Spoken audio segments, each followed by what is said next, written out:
sebelum bahas 2025-2026, gue harus jelasin dikit lah tentang kenapa ekonomi kita tuh sebuah kebohongan.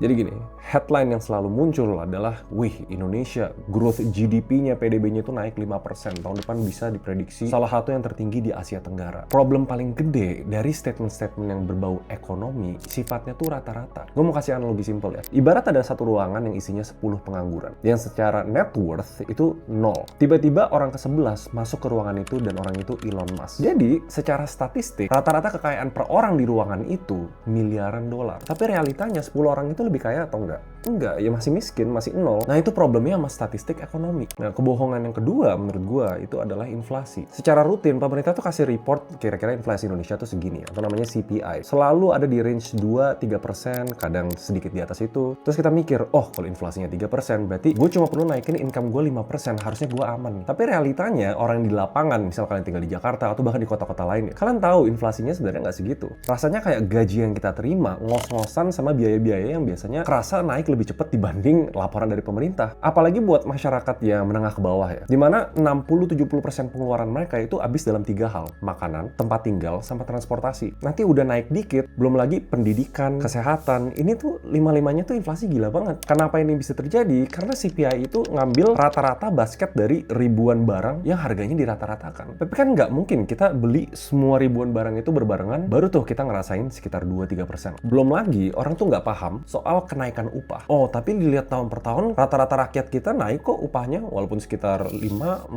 mungkin. Terus selama ini inflasinya di bawah itu, jadi harusnya kita makin lama makin kaya dong. Again, problemnya dari semua indikator ekonomi, itu berbasis rata-rata. Jadi yang sebenarnya, yang paling real kita bisa lihat apakah ekonomi grow dan rakyatnya ikut grow, itu sebenarnya dari real disposable income. Bahasa simpelnya, ini rakyat Indonesia nih, gajinya berapa, pengeluarannya berapa, terus sisanya itu berapa. Karena sisanya ini yang bakal nentuin dia bisa nabung atau enggak, dia bisa bangun aset atau enggak, tapi nyari data ini tuh susah.